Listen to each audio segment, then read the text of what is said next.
kill yourself trying to raise the dead.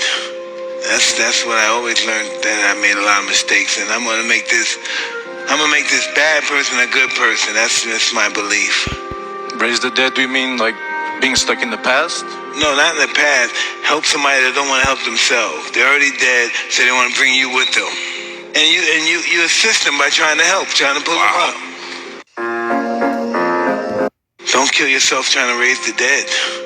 That's what I always learned. That I made a lot of mistakes, and I'm gonna make this bad person a good person. That's my belief.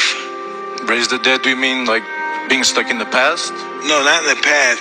Help somebody that don't want to help themselves. They're already dead, so they want to bring you with them. And you assist them by trying to help, trying to pull them up.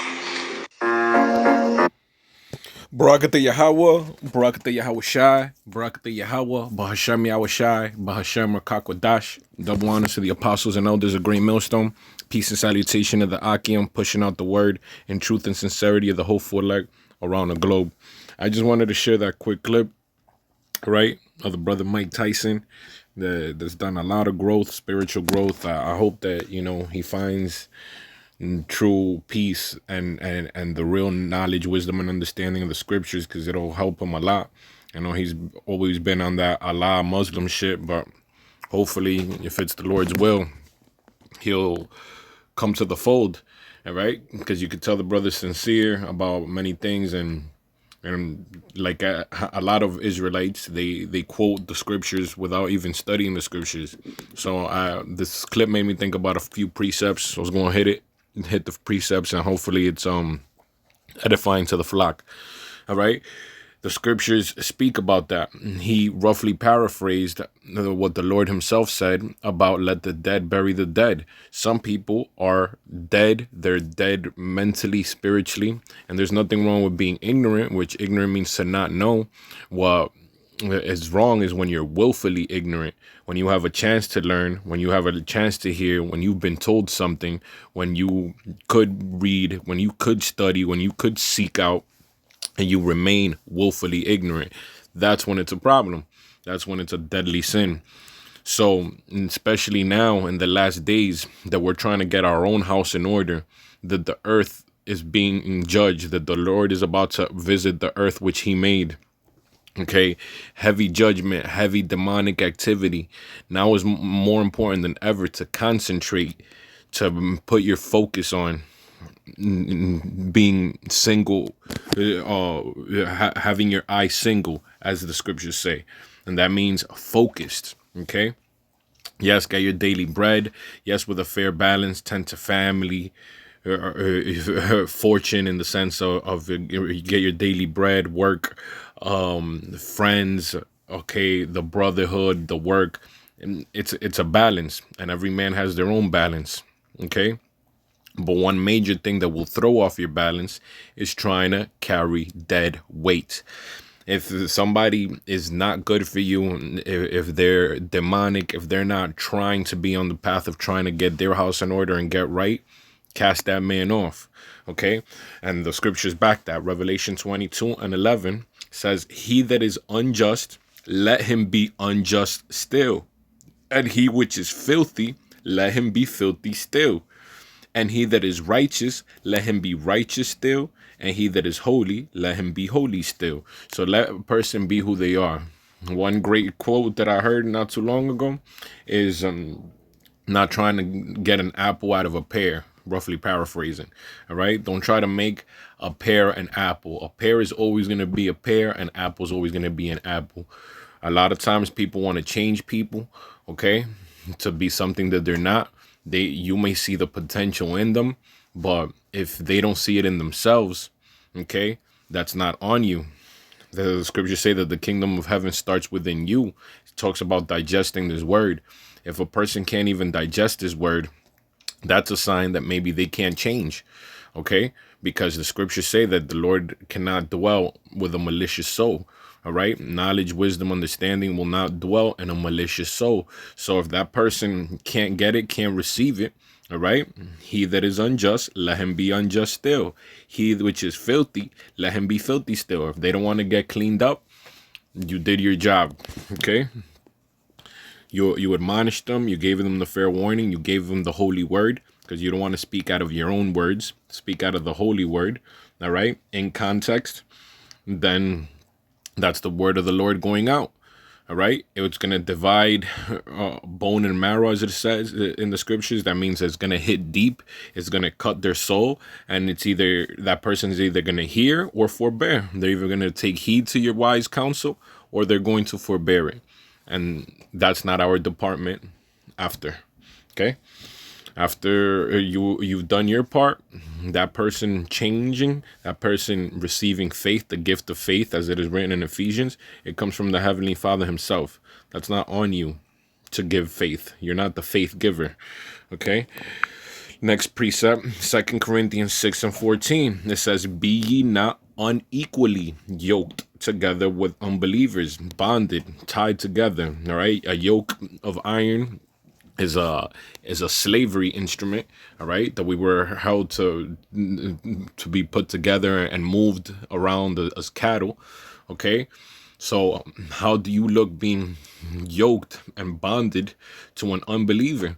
That person is going to want to be walking the wrong path, an adulterous, an idolatrous, a witchcraft path, sinful, deadly sins, and you're going to be yoked, bonded together with them. You're going to be destroyed along with them, like the sentiments that the brother Tyson is going into. So be ye not unequally yoked together with unbelievers. For what fellowship hath righteousness with unrighteousness? All right, that can't be your fellow, that can't be your bud. All right, you have to love the Lord more than you love man. Okay, so that person is an enemy of the Heavenly Father. The Heavenly Father is at enmity with him. What do you think is going to happen to you if you're joined unto him? What fellowship hath righteousness with unrighteousness? And what communion hath light with darkness? You're going to be in the light. He's going to be in the dark. Who's leading? He's not going to follow you. He's going to find you abominable, as it is written in Proverbs. Okay, it's an abominable thing to the wicked, those that are trying to move righteously. And vice versa. His wicked ass should be abominable to you. So you shouldn't want to go or his way or have any dealings with him, her, whoever it may be, even if it has to be so-called family, so-called friends. Friends grow apart all the time. Family grows apart all the time. If you're on a different walk, in Amos it says, can two walk together lest they be agreed? If you're not with agreeing and they're not with agreeing with your light and they're not trying to take the help, leave that man alone. All right. And last precept, Titus 3:10, it says, a man that is a heretic after the first and second admonition, reject. Okay. A heretic. What's a heretic? From the Greek word hahiretikos, it means fitted or able to take or choose a thing. Schismatic, factious, a follower of a false doctrine. That's what a heretic is, a follower of a false doctrine. So they're following a false doctrine, and you're going to follow them, or you're going to be joined and misled and deceived and be in their company. You could get judged, and you could get judged a lot more harsh because you know better. All right.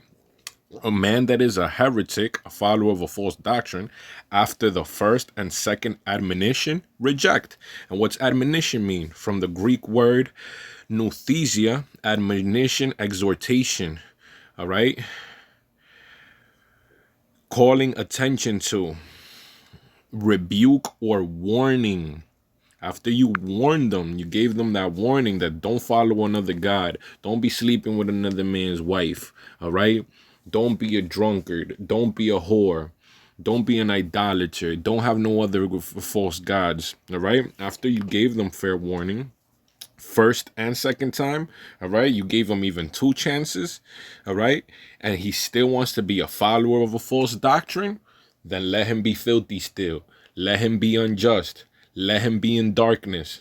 You have no fellowship with him. You have no dealings, because you, the Lord, has bestowed upon you grace and faith and light for you to do better. So you better do better.